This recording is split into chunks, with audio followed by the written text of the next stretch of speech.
Assalamualaikum warahmatullahi wabarakatuh. Innal hamdalillah nahmaduhu wa nusalli wa nusallimu ala rasulihil karim. Ashhadu an la ilaha illallah wa ashhadu anna Muhammadan abduhu wa rasuluh. Allahumma salli ala sayyidina Muhammad wa ala ali sayyidina Muhammad. Amma ba'd. Sahabat beriman yang dirahmati oleh Allah Subhanahu wa taala, ada beberapa hal yang bisa membuat seseorang suami dianggap berbuat durhaka kepada istrinya dan akan mendapatkan ganjaran serta mendapatkan laknat dari Allah Subhanahu wa taala. Beberapa hal tersebut kadangkala tidak disadari oleh sang suami. Lalu, apa sajakah perkara yang dilaknat oleh Allah Subhanahu wa taala? Sahabatku yang beriman, silahkan simak penjelasan video ini hingga akhir agar para sahabat bisa memahami dan dapat mencerna apa isi yang terkandung dalam video ini.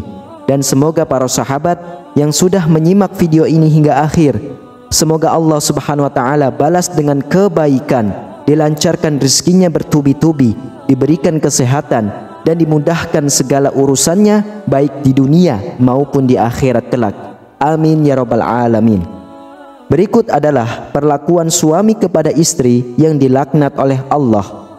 Yang pertama adalah tidak mengajarkan ilmu agama. Mengajarkan ilmu agama kepada istri dan anak adalah kewajiban bagi suami, karena suami berkewajiban memelihara diri dan keluarganya dari pedihnya siksa kubur dan siksa api neraka. Perintah ini tertera dalam Al-Quran surah At-Tahrim ayat 6. Allah Subhanahu wa taala telah berfirman yang artinya, wahai orang-orang yang beriman, peliharalah dirimu dan keluargamu dari api neraka yang bahan bakarnya adalah manusia dan batu. Penjaganya malaikat-malaikat yang kasar dan keras, yang tidak durhaka kepada Allah terhadap apa yang Dia perintahkan kepada mereka dan selalu mengerjakan apa yang diperintahkan. Yang kedua adalah tidak memberi nafkah kepada istri. Seorang istri berhak mendapatkan 3 nafkah dari suami, yaitu lahir, batin, dan pribadi. Rasulullah SAW telah bersabda, seseorang dipandang berdosa bila ia melantarkan belanja orang yang menjadi tanggung jawabnya. Hadis riwayat Imam Abu Daud, Imam Muslim, Imam Ahmad, dan Imam Tabrani. Kedudukan seorang suami di dalam rumah tangganya adalah menjadi pemimpin yang memiliki kewajiban untuk memberi nafkah lahir dan batin. Suami juga memiliki tanggung jawab untuk menjadi pelindung, pengayom, pembimbing, serta teladan bagi istri dan anak-anaknya.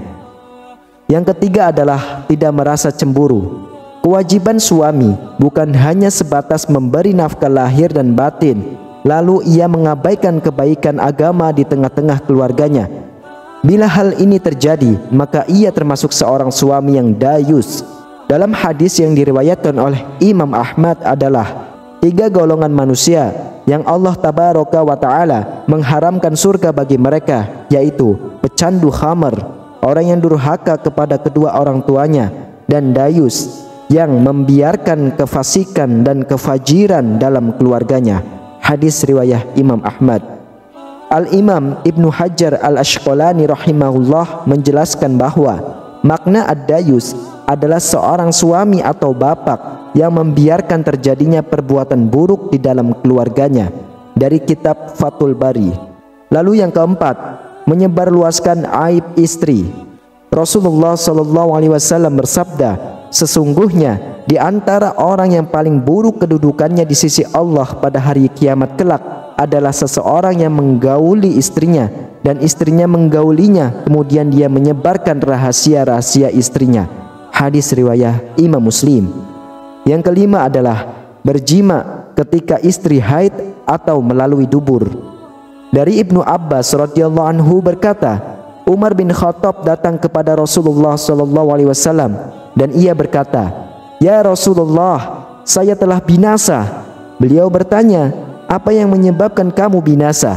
Kemudian ia menjawab, semalam saya telah membalik posisi istriku, akan tetapi dia tidak menjawab sedikit pun. Lalu Rasulullah SAW bersabda, istri kalian adalah ladang bagi kalian, maka datangilah ladang kalian itu di mana dan kapan saja kalian inginkan.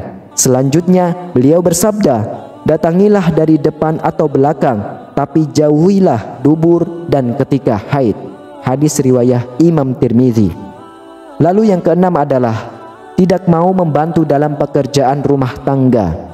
Dalam hadis baginda Rasulullah SAW dalam mahfumnya, beliau Rasulullah membantu pekerjaan istrinya, dan jika datang waktu sholat maka beliau pun keluar untuk sholat.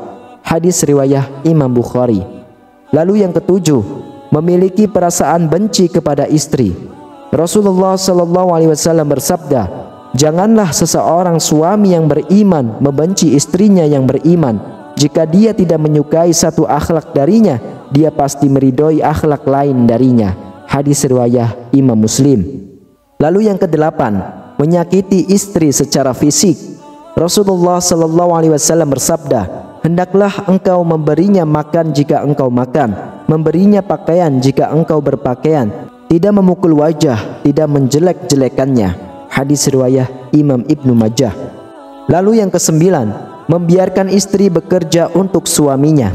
Rasulullah SAW bersabda, tidak akan beruntung suatu kaum yang dipimpin oleh seorang wanita. Hadis riwayat Imam Ahmad, Imam Bukhari, Imam Tirmizi, dan Imam Nasa'i. Lalu yang terakhir, yang ke-10 adalah meremehkan kedudukan istri. Dosa berikutnya dari suami adalah meremehkan kedudukan istri, karena suami merasa sudah memberi nafkah lahiriah sehingga sewenang-wenang meremehkan istrinya. Para sahabat beriman, itulah 10 dosa besar suami kepada istri yang akan dilaknat oleh Allah Subhanahu wa taala di akhirat kelak. Semoga kita semua sebagai suami dan yang akan menjadi calon suami harus buang jauh-jauh dari sifat ataupun hal tersebut yang dilaknat oleh Allah. Semoga kita para laki-laki bisa menjadi suami yang baik untuk istrinya, agar kehidupan rumah tangga menjadi harmonis, sakinah, mawaddah, dan warahmah. Amin ya rabbal alamin. Demikianlah, hanya ini yang bisa saya sampaikan. Semoga bermanfaat untuk kita semua. Wassalamualaikum warahmatullahi wabarakatuh.